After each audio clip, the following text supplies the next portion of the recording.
What I want to do is talk to you a little bit today about user interface design.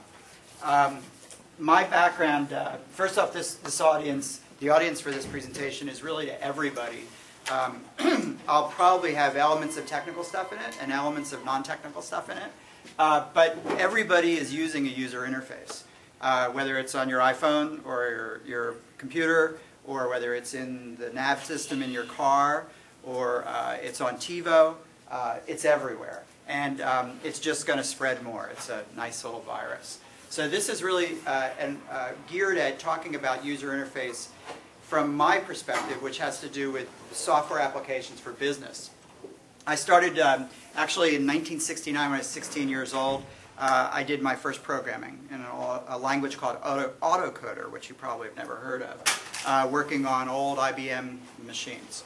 I have since that time gone through college, and then I have a small boutique software company that I run in San Francisco, and our whole goal is to build really creative software for very narrow niche industries. And we like to keep it small because it's really fun to build software with small groups, and when you get into big groups, it gets to be really complicated and really political, and it's not a lot of fun. So I'm very passionate about software development.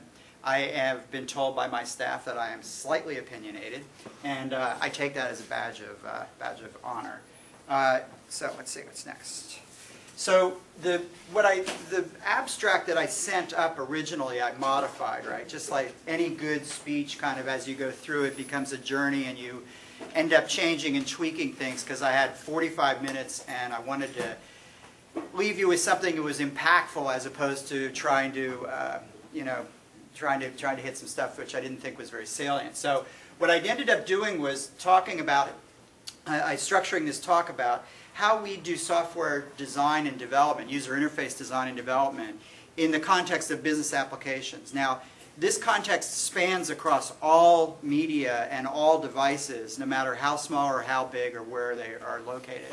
But you'll be able to see the elements of what is important in user interface and what software does to make you either want to throw the computer across the room because you're so mad with what it did to you, or what software does to just suck you in so that hours burn by and you don't know where the heck they went.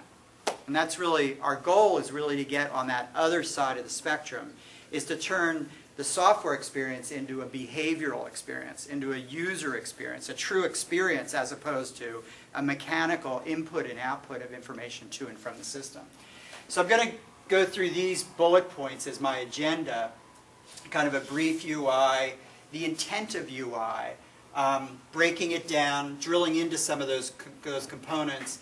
And then I brought some sample screens from an application that we just developed and just released, which is a rich internet application that works in the insurance industry, but it gives a lot of examples of the pieces that I'm talking about.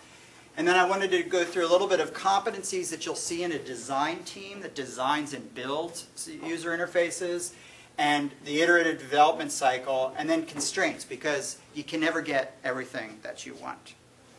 So, if you look at the UI, I started working with it in 1969, and literally the first thing that I ever did in a computer was I pulled the board out of the back of a computer and I moved a red wire and a green wire because there was a 3-pass sort, and when you did the first pass of the sort, it needed to change which bits were going to be read on the second pass and the third pass. You actually pulled that board out twice to do the sort. So you would run cards in, it would put the cards onto tape, the tape would have a sorted image, you'd then stop the machine, you would then change the wires, you would then run that tape through again to sort again a second pass, stop the machine, get the new tape out, pull it out, and do it again. And that was really the user interface for a machine when I started working on it. It was pretty cruddy. From the progression, though, is we saw that as computers got smaller and they got closer to people, that the demands on having a user interface that was sticky, that was interesting, that was usable, moved from very, very crude engineering to where we are today to what's coming, which is pretty amazing stuff. And what we saw is that as manufacturers wanted to make computing more accessible, they needed to make the entry to and from the machine more accessible, simply to sell more machines. It was, you know, the computers were really invented by NASA and really invented by the government, but it was private industry that ended up taking the machines and figuring out transformative ways of using them for lots of little micro applications. But those applications wouldn't fly if they were really, really difficult to use. So we went through this progression from, you know, paper, tape, and punch cards. I remember the first computer that I had that had a printout. We actually couldn't get a printout on it. The printout came because the first outputs were actually paper and tape and punch cards. And then when there was actually a keyboard there, that was a big deal. And then when somebody put a screen on, that was really a big deal. The first keyboard I did was on an old IBM Selectric typewriter, just a regular typewriter. And then the typewriter, you type it and it would type back. It was kind of ghosty. And then, you know, obviously PCs came along, which really made things interesting. The original, you know, PC operating systems being, you know, kind of a CP/M and DOS, and then also some variants of Linux, or Unix actually were out there from AT&T. I did my first personal computer programming using Turbo Pascal. I love Turbo Pascal. I actually just finished building a legacy box of Turbo Pascal. I found a bunch of people who are old programmers who were wanting to go back to the old days. We did all character-based stuff. But the GUI came along, which actually made the relevance of the screen-to-hand movement much easier to deal with, as opposed to using stored commands to go through a keyboard to make changes happen in the computer. And the GUI really then opened up to things like touchscreen and handwriting recognition and voice recognition and all the things that we're playing with today. So when you look at the UI intent, there's really, we look at it with the idea that there's several things that people are trying to do when they get to the user interface. Search is obviously huge. And what's interesting is that as recently as 8 or 9 years ago, people didn't think search was a big deal. But search was, people were spending tons of time trying to find things.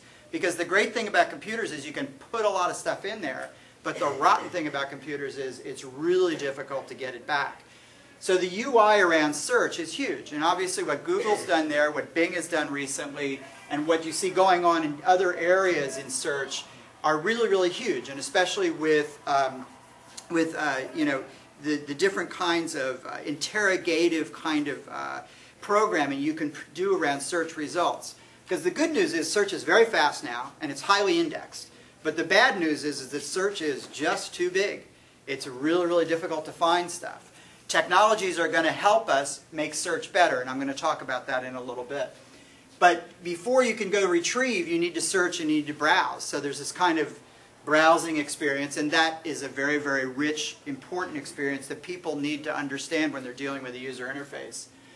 Obviously, you guys all use texting, you all communicate with email, you all use Twitter, you all use Facebook, you communicate and collaborate, and for you, there's no software involved there. It's just a device you're using. It's a lot like when I grew up and there was a telephone that I picked up and put to my head.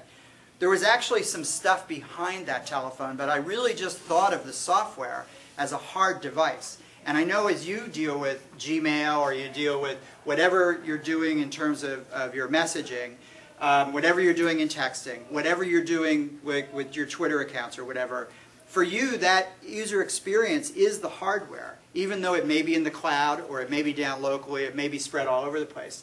But communication and collaboration really have become and driven computing into the #1 application area.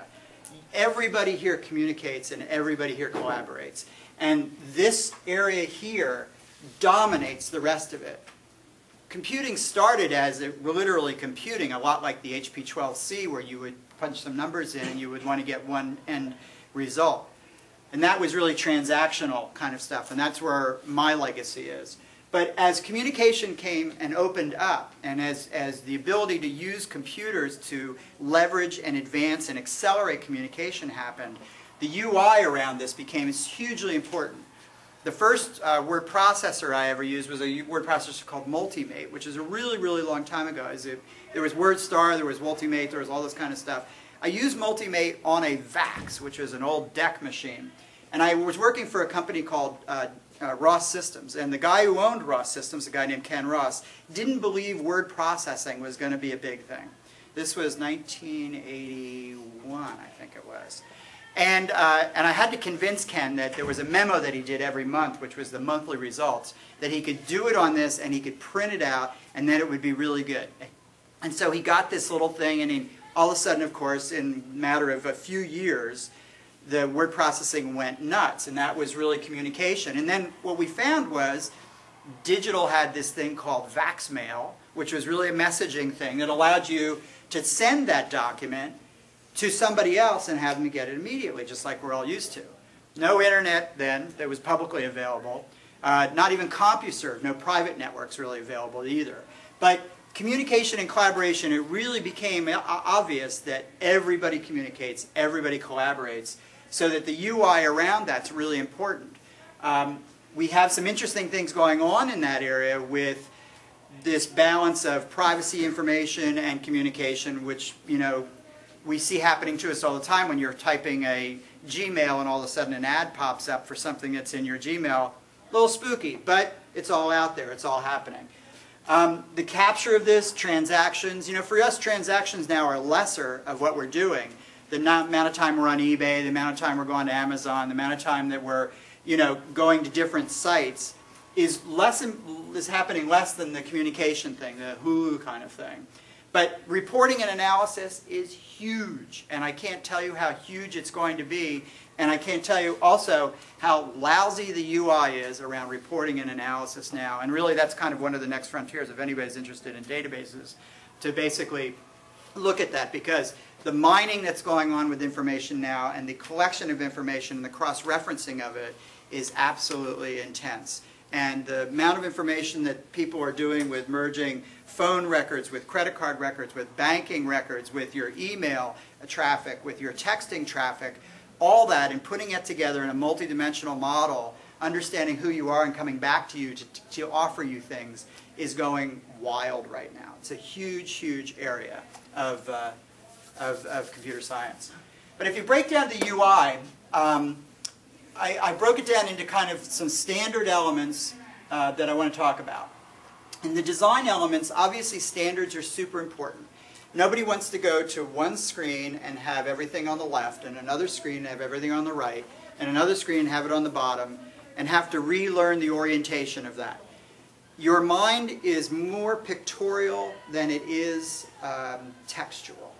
So that means that when you see a picture, you're more likely to retain that image than you are to actually go through the reading of letters. Now, when reading becomes pictorial, that's when we become speed readers. That's the difference between being just a regular kind of one-finger typist and a touch typist. But standards are huge, because if you present the same kind of results, the same kind of containers of results differently, people have to pictorially learn new things every time that new image is presented. Now, standards don't have to be boring. That doesn't mean that you can't use color and you can't use some elements of graphics and things like that. But positioning on the screen is huge. It's absolutely huge, because your mind remembers this. And I don't know if any of you ever read the book Watership Down, but Watership Down had a function in there called the hurrah factor. And that was these rabbits could really only compute so much. You go 1, 2, 3, hurrah. There's a hurrah factor in our memory. There's a hurrah factor in our visual recognition and our visual recall. And what you want to do is, when you violate standards, when you put things in too many places, what you're doing is you're demanding to get to that hurrah factor from your end user. And if you can think of it like Stack Overflow, it's essentially what's happening. You're popping that thing off and it's gone nowhere, and people aren't remembering it. So standards aren't there because you're anal or because you really, really always have to have everything in the same place. Standards are there because it actually simplifies the user experience to have things in the same place at the same time. If we walked into this room and the tables were changed every time you walked in, what would that experience be? It would be an experience of finding a new chair, finding a new orientation, all that stuff. But we walk in, you guys are used to this. You knew this speech was coming. You kind of had speech. You probably have places that you sit normally that you're comfortable with. And those kind of standards and that kind of habit is actually good, and it's part of the human psyche, and it's part of the behavior that you want to implement and remember when you're looking at user interface. Heuristics are really important too, and that's a consistent feedback, basically. When you talk to somebody whose behavior is volatile, you'll stand back a little bit. If you don't know if they're grumpy today or they're happy today, you're less likely to interact with them. Same with a computer program or with a software interface. If that software interface on one screen gives you very clear errors, and on another screen you don't get any error reporting, that's a very peculiar thing, and so you'll get confused and you'll say, this is junk. If it's not telling you statuses clearly and consistently, progress bars, what's going on, using color to indicate positive and negative situations, green, yellow, red kind of thing. These heuristics are very, very important, and it's very important that they're standardized and that they flow evenly and flatly throughout the whole application. So when you're in your iPhone and you have a problem with it, you'll always get the same error message, right? But if you go to the App Store and you've got all these different apps and everybody's using different ways to do different errors on the same device, pretty confusing. So these heuristics are really, really important. Visualization, again, I can't say this enough. Data started as data. It started all as numbers and lines and text and things like that. But really, when we think of data, we think of it visually. And putting every opportunity that you get to visualize data and to present data in a visual way is important to make the user interface sticky. Orientation is very important too. You have to know the culture of the person who is going to be using your system, the language of the person that's going to be using your system, and probably a little bit about where they're coming from when they think. In the West, we read left to right and top to bottom. In the East, they read right to left, or right to left and top to bottom. It's very different. They look for different, you look for different things. If you're doing it, even something as subtly different as a Canadian culture versus a U.S. culture. The Canadians put an object for an address together differently than the U.S. do. They put an object for a phone number differently than the U.S. does. This orientation is very, very important, and you have to understand that when you're designing your user interface to address that. This word here, complexity, really has to do with don't be complex. Your job is to take things that are complex and to make them simple. Now, on the horizontal side of your user interface, there's a lot of things that happen throughout every application. Formats, actions, search, data, documents, media, communications, create, read, update, delete, CRUD. These can be thought of as horizontal because they're really the foundation for your user interface, and they really should be found in most similar user applications. On the specific application side, when you get vertical with an application is when you have vertical functionality in the application. So let's look at like the California driver's license application. Those guys need to search, they need to open things, close things, they need to save things, they need to be able to run reports out, pretty generic. But they also need to do something very specific like create a new driver's license record, which may have a lot of things to do. It may need to go check your credit history, it may need to check your driving record, it may need to check records from other states to see if other states have your information, to see if you're valid. This specific piece of this is the vertical piece of your application. The horizontal piece of it should be thought of it really as a foundation. And there are two different things that you go through to design each of those pieces. So when you basically want to understand the horizontal elements, you want to blend those horizontal elements with the vertical elements of what you're trying to do. And we tend to use a convention called UML, which is Unified Modeling Language, which is use case, activity diagrams, actors, all that kind of stuff. It's a great technology. You could spend 30 classes on just that. But what we do is try to blend these two things into a final UI. So you're taking a foundation, with some vertical slices on that foundation in order to create a unified experience around that. I'm watching my time. So when you go to the presentation area, again, with standards, uniformity is huge, consistency is huge, memorability, if that's even a word, is really huge. Because people are comfortable with things that they don't have to learn over and over again. That's why old friends are better than new friends, because you know the old friend. Okay, the new friend, you got to kind of learn what kind of coffee they want and where they want to go and to hang out and all that stuff. Your UI needs to have that memorable, familial kind of feeling so that when people get into it, they like it. When we write our applications, our goal is to get us to send messages back to us to say that people really have fallen in love with our user interface. And it's really hard to do.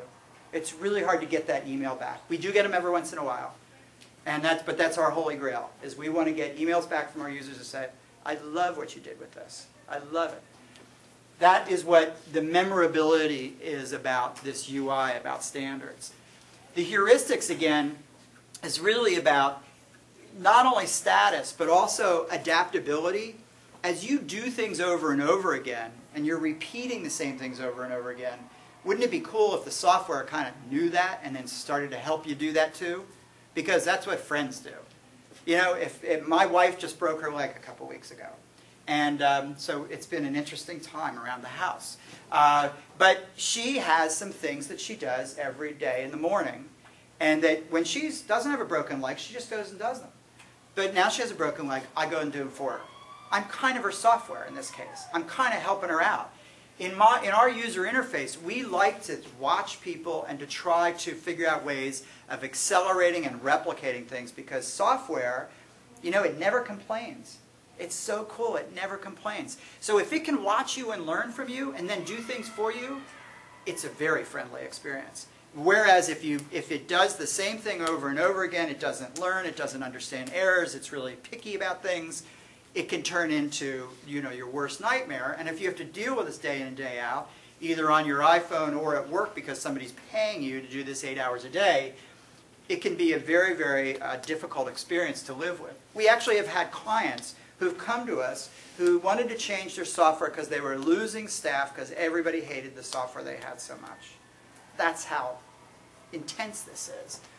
On the visualization side, like I say, graphics are much more important and much more memorable and much more engaging than text. Now, some things have to be in text, but for instance, if you have a hierarchy of a database and you need to present that hierarchy of that database to an end user, you could do it through a screen, the hyperlinks to a screen, that hyperlinks to a screen, that hyperlinks to a screen, Web 1.0 stuff, right? That would basically drill down, drill up, very modal, very kind of ugly. Or you could basically do it left to right with kind of one element of the tree exploding to another element of the tree, exploding to another element tree. Take that hierarchy, turn it on its side, and put it and flatten it out for the UI. That's a huge, huge thing that more and more people need to do with data when they present data on screens, is flatten the experience. One of the reasons the iPhone has been so incredibly successful is because it's a very flat experience.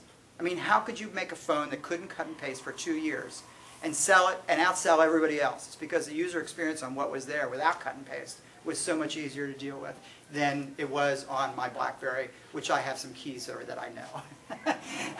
Again, the orientation we talked about a little bit, and the complexity. Simple, flat, and granular, basically, are what you want to do here. Think few clicks. Think few screens. When you can take it, if you design a system and it has 150 screens, go back and redesign it and see if we can get it down to about 30.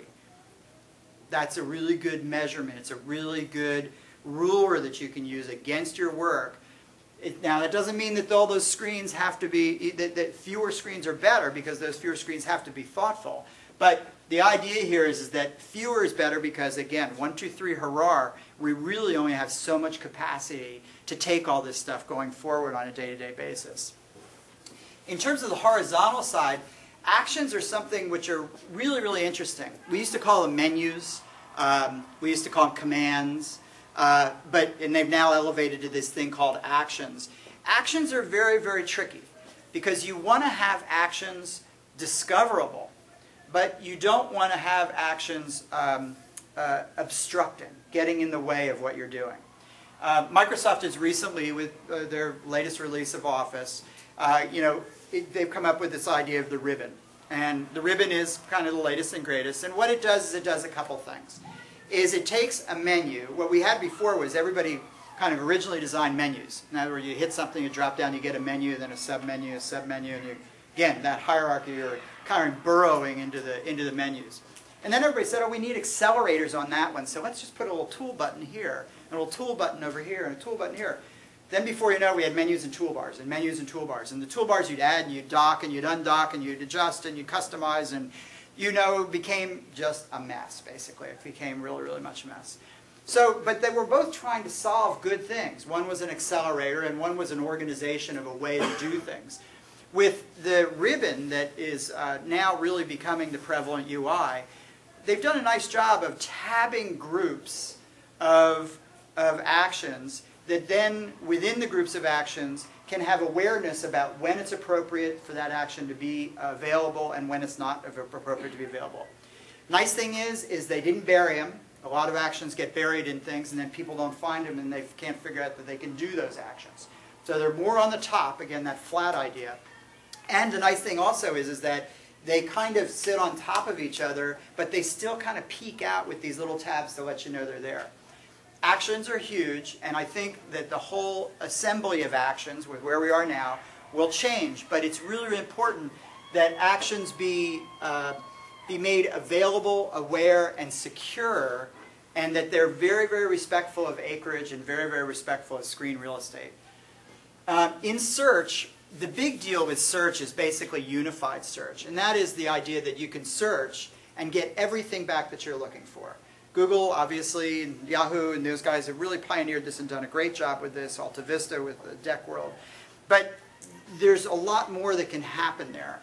But what we have moved is we have moved from structured search, where you'd have a column for first name, a column for last name, a column for state, and you'd have to fill out each of those and then hit search, to Todd, Ziesing, CA, and then it just parses it and it goes and does the whole thing.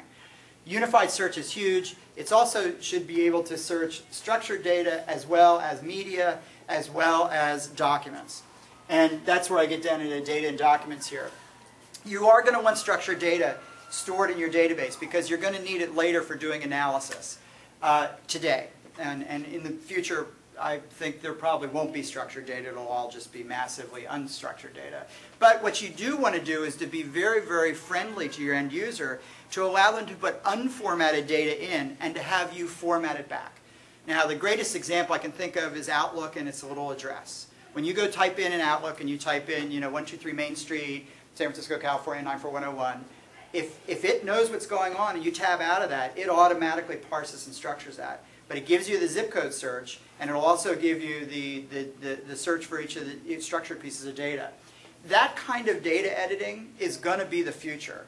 You're not going to have screens in the future that really have all these structured fields. What you're going to have is you're going to have very smart software in the back that's going to be able to parse this, store it in structured data stores, but then fetch it back and represent it in more of a tabular format, and more of like a piece of paper kind of format. Even though what you're writing down here are notes and you want to segment all those out, why can't the computer read through all of that, figure out the taxonomy of each of those elements of information, store it in the right place, and then when you want to say the view of that data back again, pull it back together and assemble it in that view that you're looking at it as. That is really what is the future of data in terms of the way data informs will be happening. We're doing a little bit of that now, and you're starting to see a little bit of it in applications here and there. But it's a huge horizontal piece, and it should work throughout all of the application. I got 15 minutes. Documents, obviously, portable formats. They need to be stored in places that are searchable but secure. That's totally a conundrum. Media, I think that the intersection of media, of video, audio, these kind of presentations, documents, and data is all converging. And really the kind of data stores that you're going to see there are actually going to support all those kinds. And this idea that there's a difference between a JPEG and a GIF and a Windows meta file and all that stuff is all going to bleed away. So as you look at all this, search gets totally impacted, actions get totally impacted, but the end user experience for this ends up being much more of, I got a piece of paper, I'm sitting here talking to you and writing about things, and it's much less of, you have to put that character in that field and that character in that field.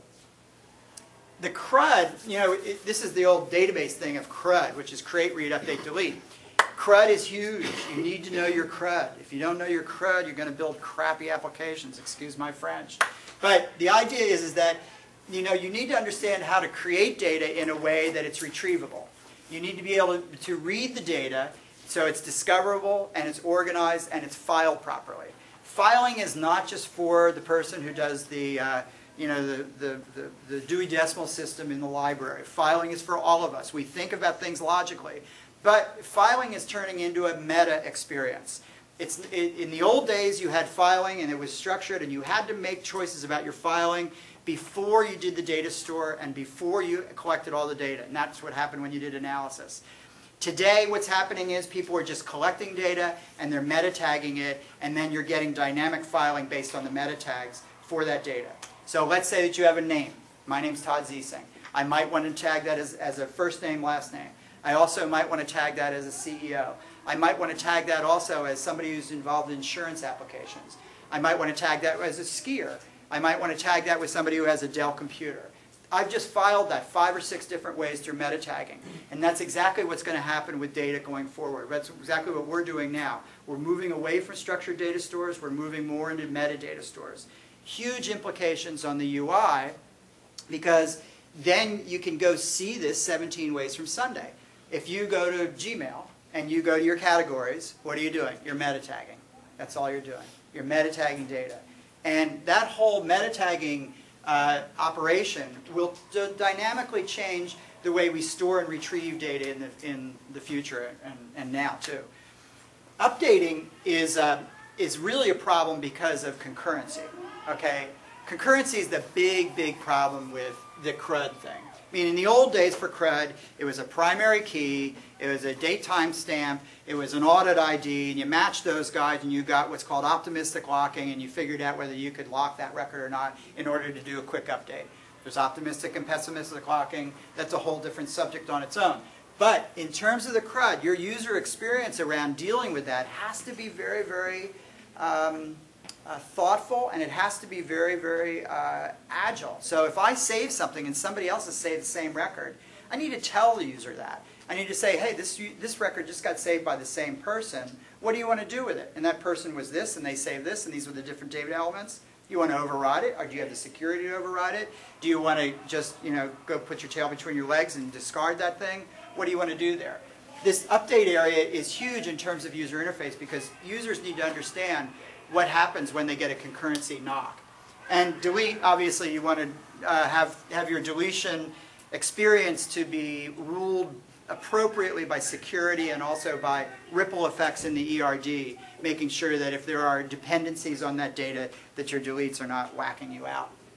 Okay, now the vertical process is basically, okay, you go into an organization and there's something going on that you need to automate. In this case, there's a truck, and this is like little UML objects here, and there's a guy manufacturing something, and he throws it in a box, and he's got some inventory, and then he boxes it out, and then he takes and ships it, and there's an information desk to say, hey, here's the status of all that.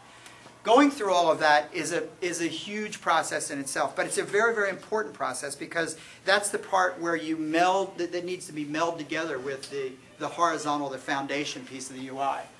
So when you merge this horizontal and vertical piece, you've got to think of the horizontal as the foundation, less visible.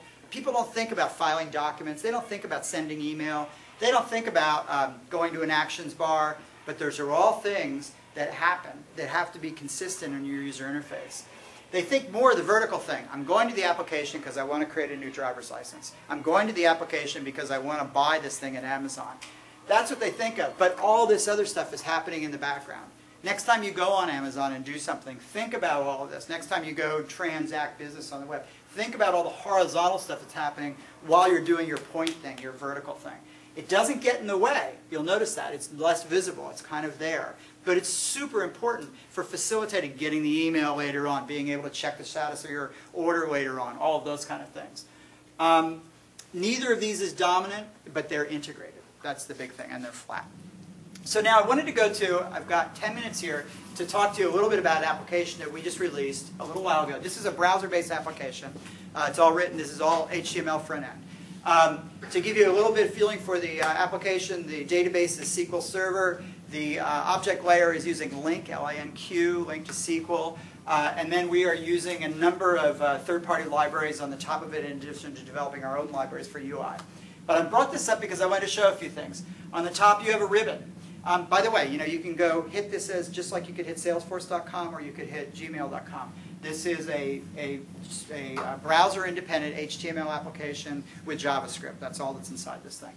But you'll notice at the top that there's a ribbon. So it gives me a few things I can do clustered, very visual, very graphic.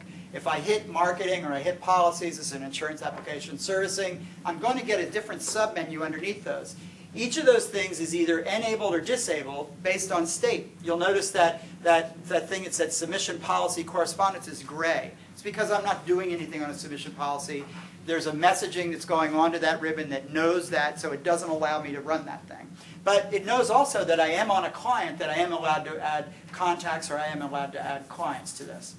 On the top left, we have a search. It's just a general search. That's all it is. It searches the whole thing. It searches the data structure. It searches the documents. It searches email. It searches anything that we have behind here because a user doesn't care. They're just searching. They don't really want to know that there's a difference between a GIF file or whatever. We even do OCR scanning and recognition on images and allow you to go search in that with a plug-in to our search process.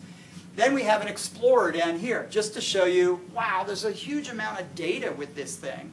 But I can really organize this all with folders and in an Explorer kind of visual way, as opposed to having people drill in to URLs.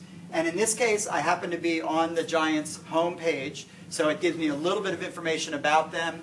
We've aggregated information about address, phone numbers, client status, SIC code, GL accounts, things like that, which are all different pieces of this in different parts of the ERD, but they're in one flat experience. In the old days, this would have been a lot of screens. In the new days, you can put this all together in a single screen.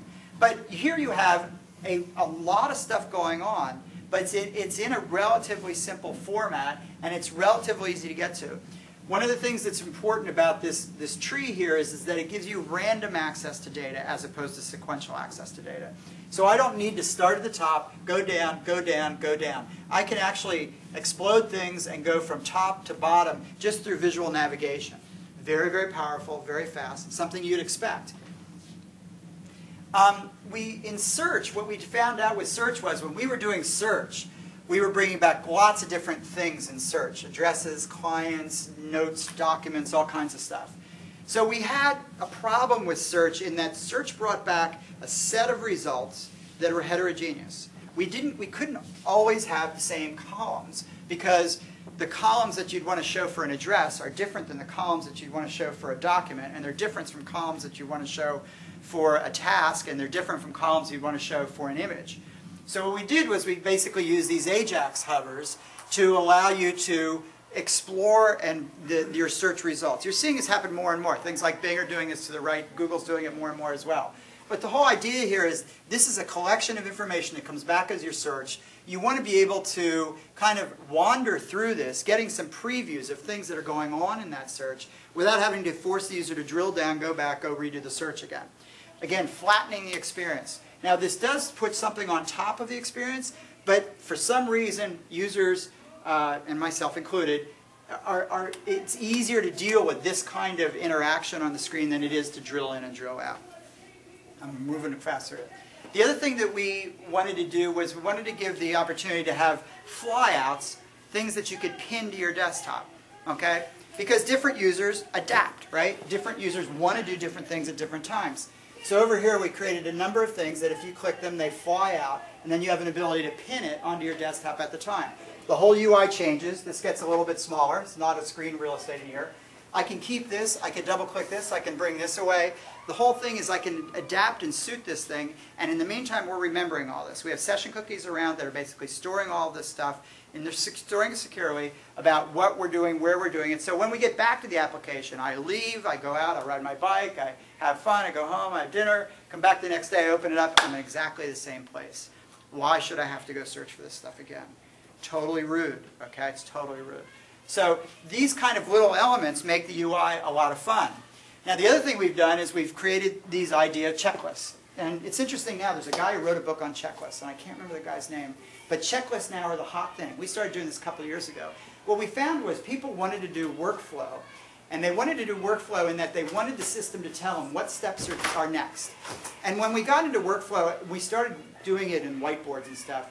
We started creating this goofy, you know, kind of just a maze of possibilities of hierarchies and stuff. And what we found was that people didn't use them and they got lost in them. So what we did was we came up with this concept of checklists. And checklists were basically, whenever you get on something, it has a checklist. It knows about itself. It knows the state of itself, and it knows what's next for it. And the checklist is not only a stated list of things that are possible for this, but it also gives you an ability to go do other things in the system as well. I've got 4 minutes, so I'm going to be pushing this on. But again, friendlier.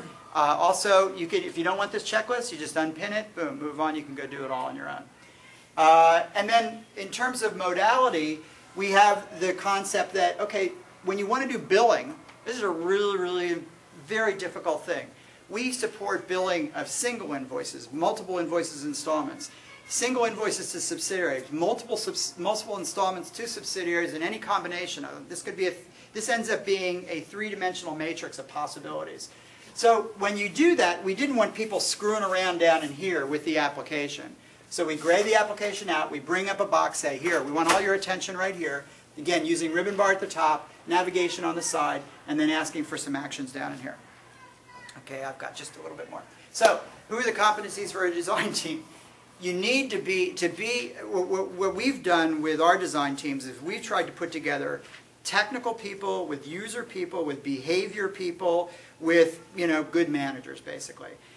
We like to do our designs in sprints. We like to do them in very agile sprints, and we also like to build and throw away. But the team that we need is really a technical group, a business analyst type of group, a managerial type of group, and then a group that has an appetite for risk. We don't like conservative people on our UI teams.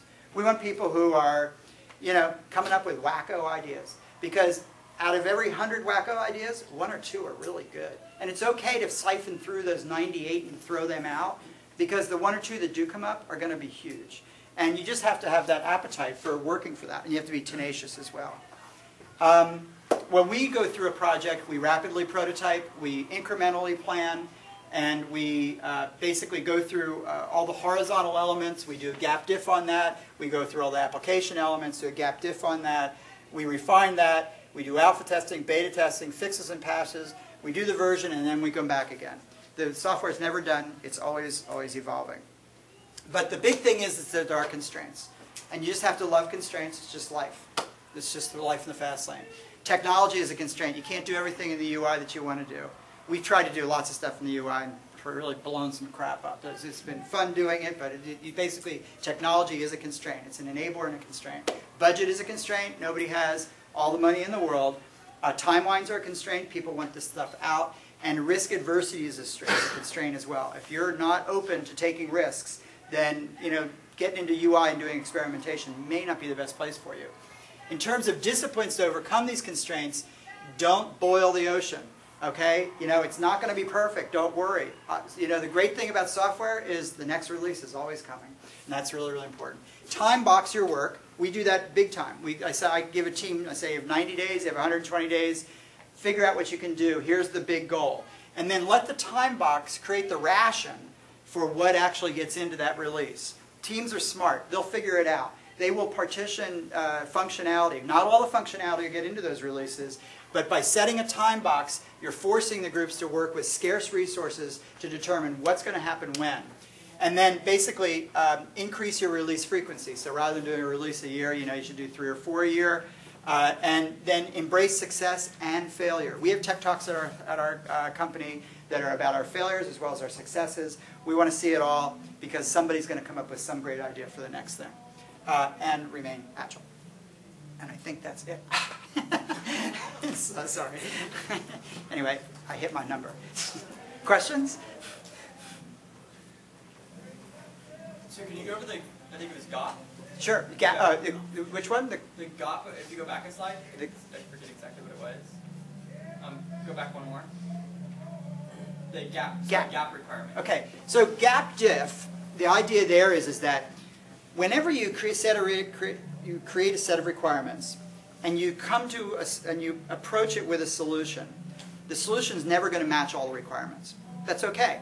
So all you want to do is you want to go through a process of identifying the gaps between your requirements and the proposed solution and see what those differences are and see how you can change those differences or live with those differences or throw that solution out and go get another one.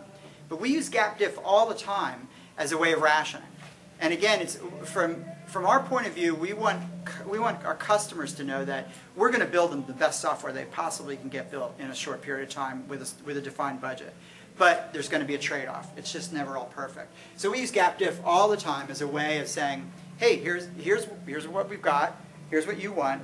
Here's the stuff that falls out in the middle. How do you want to handle that? Other questions? Good music out. Sure. The future of the data storage. Yes. Databases versus like something like XML formats. Right. What are you? Well, the technical formats for data storage, I mean, I think XML is huge. It's going to be a very, very big, good, structured repository for heterogeneous kind of data. But I think it's going to move way past that. I think XML is kind of so 1990s, and I think that there's all kinds of new blends of hardware and software data storage which are coming together, which will allow us to take, very heterogeneous elements of information, so media, data, all that kind of stuff, and put it in one place and then have search be able to work against it. Teradata is doing a lot of work in this area, and they're a huge, they built the first database machine, DBCs. And database machines have now evolved into data store machines. And what they did was they built these machines with the idea that first off they had to have huge amounts of data. I think Teradata is the database behind Walmart. So when you go into the Walmart point of sale, that actually goes to one single database. It's in like Kansas City or something like that. It's a huge database worldwide. It's all DBC machines. And it has to be able to search fast and then come back fast. And what they're doing is they're looking at different ways of storing data so that it can be indexed in lots of different formats to be pulled back. Because again, you're going to want to be able to do a search. You're going to want to be able to put a picture in a search and say, find me the same. You saw 24, right? I want to do find the same. Okay, I found the guy. Image recognition. Move on. That's all absolutely coming. But XML is, for today, that's what we're all using.